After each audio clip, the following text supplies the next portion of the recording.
Lauri, how are you? Doing great. Busy times, exciting times. Yeah, you got a lot to do, and we got a lot to talk about. But first of all, obviously, we need to talk about your new guitarist. What happened to Pauli? Yeah, Pauli dropped the bomb.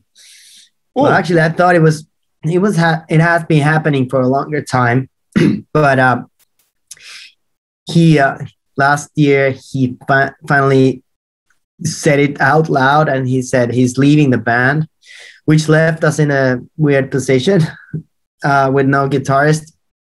But I think if you don't have passion for this kind of thing, being in the band, it's a wrong place. Yeah. This is really hard work, though it looks like fun and easy, but it's you have to put so much into this. So I think he made the right move. He wants to continue doing something else in his life. And we found a new guitarist. Yeah, you did. And it didn't take that long. Actually, I had quite of a clear vision once I thought about it. There was a girl, Emilia. I know her from the past. She's played guitar since she was 5 years old. And she has played in different bands in Finland.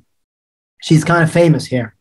Okay. So I just Googled her picture and sent it to the rest of the band, asking, what do you say? Is this the new guitarist for the Rasmus? And the guys were like, whoa, yeah, let's ask her. So we had what do you call this? Like a test playing thing. Yeah. Audition. Rehearsal, yeah. Rehearsal. Audition, right. Yeah, audition. We had it in Finland, in Helsinki, last September, something like that, whatever. She came to the place, and I was so impressed already because she was pushing her own huge guitar amp in the corridor. Like, where should I put this? I'm like, big Marshall stack. I was like, oh yeah, she's the one. So I was very impressed already by that. But when we started playing the songs, she's so good. She's such a great guitarist. Also, she's very great personality, and she's very charismatic. She started jumping around the room and playing at the same time, like she was on stage or something. So it was she was very natural, and we got along very easily. Also, the humor is kind of the same. She's from the same part of Helsinki as we are, actually from the same school. Oh, okay. Yeah. So, but we didn't know each other. I knew her, but I didn't know her personally. Yeah. So it was the first time we really got to know each other, and immediately we clicked as a group. She is one of us. How many more guitarists did you audition? None. She was the only one. Great. We needed one. But now I'm so excited that I want to have more members in the band. Maybe replace all the guys with girls. Oh yeah. I like that thought. Yeah, I gotta be careful myself not to be replaced. Nice. Now, obviously, it's a déjà vu for us. It's been I think it must have been 15 years that you guys walked into our station last time. A long time. But then again, there's a couple of more déjà vus, I think, because you're taking part in the Eurovision Song Contest, Finland decision, whatever comes out there, competition. You've done that before, right? No. We haven't. We have never even thought about it. Oh. Really. I mean, our fans have been asking us to join, okay. But we never actually did. I think we were just thinking about it in a too serious way. Okay. Because it's like a fun thing. No, it's a competition, but it's a great chance to do something a bit crazy, maybe do something a bit extraordinary, go a little bit over the limits, create a great show. I'm saying it's like a live music video, pretty much what we're dealing with right now. So it's a nice challenge. And also it's been so fucking boring with COVID the last 2 years, like nothing to do, no shows, no excitement. So I thought you got to do something. And then this idea came to my mind, like, why don't we go for UMK and try to bid for the Eurovision?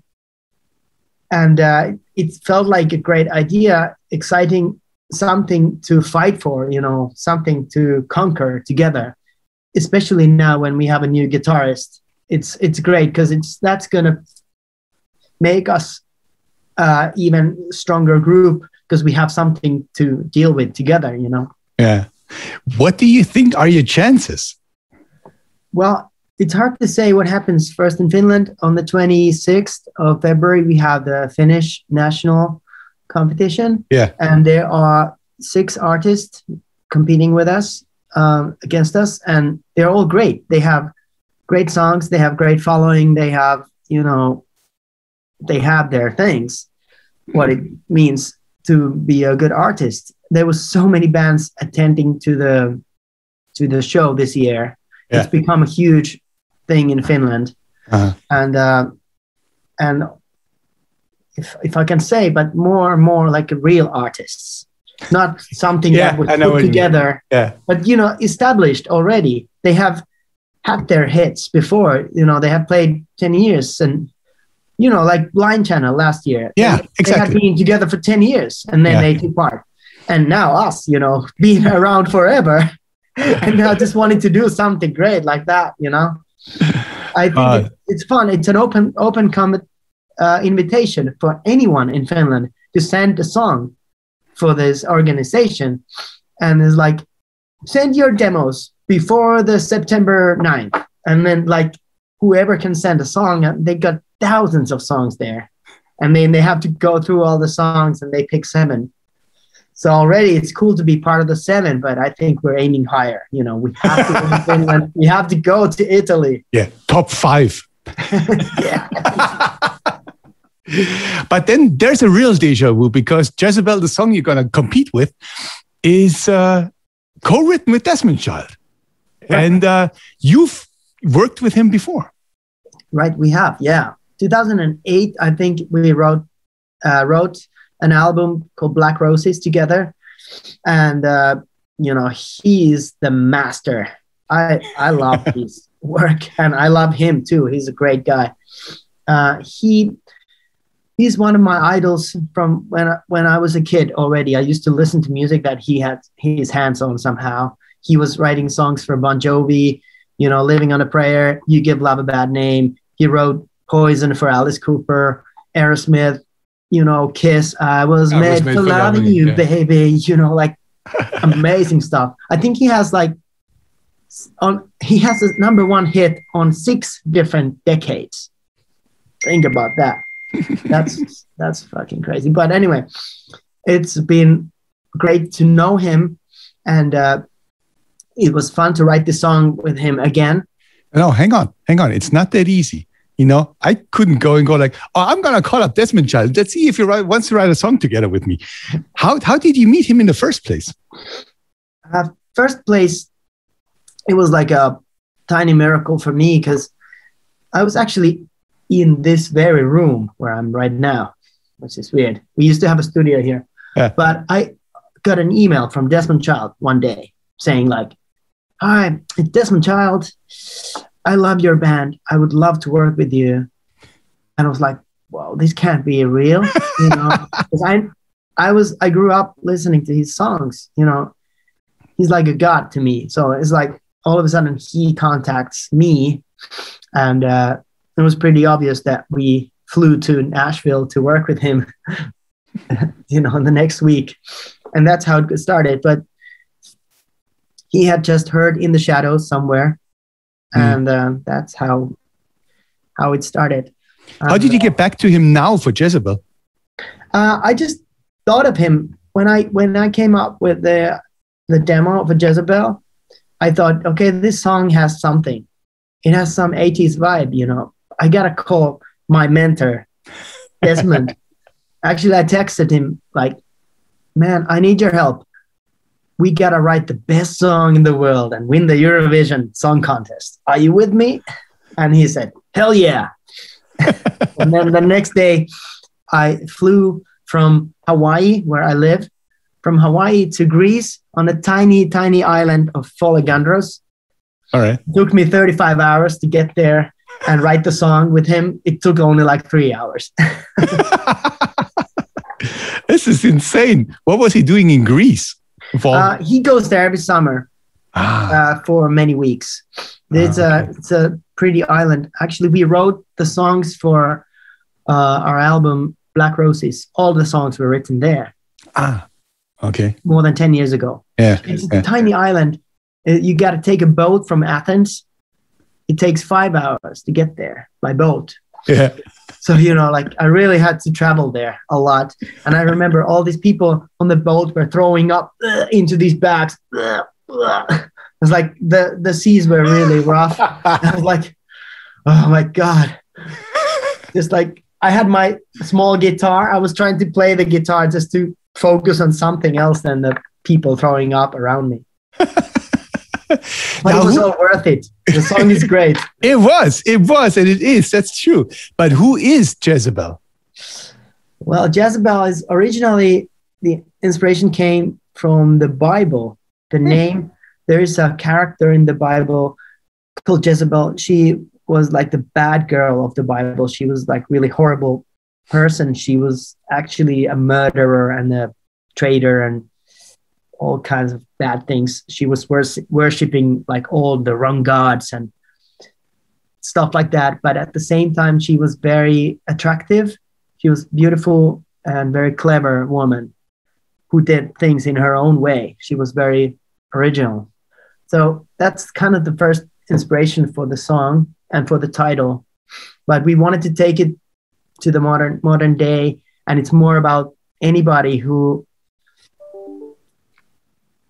are like independent, make moves in their lives that, you know, don't care what other people think, being brave, taking risks, you know, just being true to yourself, being yourself.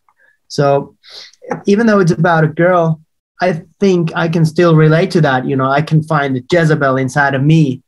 And, you know, in my life, I've always done things differently. You know, I'm always been a bit weirdo and, you know, freaky. And come fun, on. but I've got far. Yeah. To Hawaii. Exactly. Really far.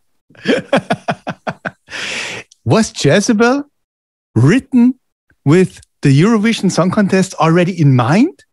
Or was the song first and then? Well, the first idea came to me, but then I got an idea that I got to talk to Desmond about this.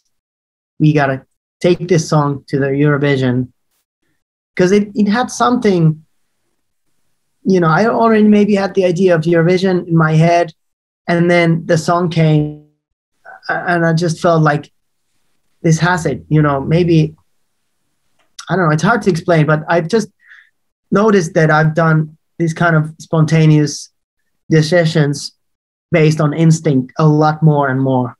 Yeah. The more I got older, you know, I just like have these visions, dreams, whatever, and I follow them like crazy, no matter what happens. Well, it can be good or bad, but it can. It Sometimes turns out not so good. It turned out good this time. Now there's the single, there's the song. Is there a whole record? Yeah, there will be. For right now, we're focusing on the competition. Yeah. Everything we have. But we have started the album process already. But then, you know, we have a new lineup, a new guitarist, a lot of changes in the group. So we want to, you know, recreate some things. We want to write more songs. We want to really take our time to make the best album. Okay. We shouldn't rush it, but hopefully this year, but we'll see. Yeah. Once the competition is done and you're going to wherever the Eurovision final is, Italy or something, and you've won that, are you going to tour afterwards before the record comes? We have the tour starting in October. Yeah. So far, October, November. Okay. I think there'll be a lot more. and maybe soon we can release some festival dates too. Okay. Working on a lot of gigs because now it seems like the world is opening and can finally go on tour. So we really want to do as many gigs as we can. And also with the new lineup, with Emilia playing the guitar, I can't wait to get on stage. It's going to be so great. It's going to be all different and like, but kind of the same, but you know, like her energy is like unbelievable. It's great. I have one final question, because I think it's really, I couldn't even imagine, but what is it like to be in quarantine on Hawaii? Yeah, I had to look outside the window, you go like, I'm going to kill myself now. Oh, yeah. Thank God I had a balcony. But I couldn't go outside for 2 weeks. I was there stuck with my family, and you know, we have a 4-year-old kid, and like inside the apartment is like pretty crazy stuff. But you know, worse things have happened or could happen. So try to think positively. And they were very strict in Hawaii at the moment. Okay. When the COVID started, everything was like, there were like, you know, army on the street. You know, it was really scary too. I was really scared myself, like what is going to happen to the world. It was pretty, because you didn't know. It was tough times, but looks brighter now. Yeah, a little bit. Not in Germany, but we're kind of slow, but it'll come. It'll come. Well, I hope to see you as the winner of the Eurovision Song Contest 2022 here in our station. Yeah. Can I still come if we don't win? We'll think about that. But there will be no beer if you don't win. There's no free beer. No free beer. I have to pay for my beer? Only the winner gets free beer. Okay, now there's one more reason to win. The most important one. Now, anyway, but we're playing your record. It's really cool. And thank you very much for talking to us. Thank you so much, guys. You haven't aged a single day. I hate you. Crazy. Come on. Really. Take care and see you soon. Thank you so much. Cheers. Bye-bye.